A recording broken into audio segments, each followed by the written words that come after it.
Na cirkevnej základnej škole svätého Michala v Michalovciach prebiehal 52. ročník okresného kola geografickej olympiády. Zúčastnilo sa jej 115 žiakov zo 17 základných škôl okresu Michalovce a 8-ročného gymnázia. Obľúbená vedomostná súťaž pozostávala z dvoch častí. Teoretickej časti, kde žiaci riešia test v dĺžke 45 minút, z monotematickej časti, ktorá tohto roku je venovaná zemetraseniam a sopečnej činnosti, teoretickej časti a z otázok miestnej krajiny, ktoré sa týkajú okresu Michalovce. V druhej časti žiaci riešia praktickú časť pomocou školských atlasov, Atlasu sveta, Atlasu Slovenskej republiky v trvaní 60 minút. Žiaci súťažili v troch kategóriách: piataci, 6. a 7. ročník. 8. a 9.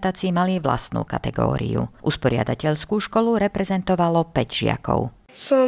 Čítal si veľa papierov o cestovateľoch aj o krajinách Afriky. Pozeral si, čo tam rastie a všeličo iné a geografia ma veľmi baví a mám to rád. Bola to pre mňa veľká náplň hľadať informácie napríklad vo Wikipedii, v rôznych knihách a zapisovať si to všetko a sa to celé naučiť. Pre mňa to bolo super. Išlo mi to fajn, ale tá praktická časť sa mi zdala trochu náročnejšia.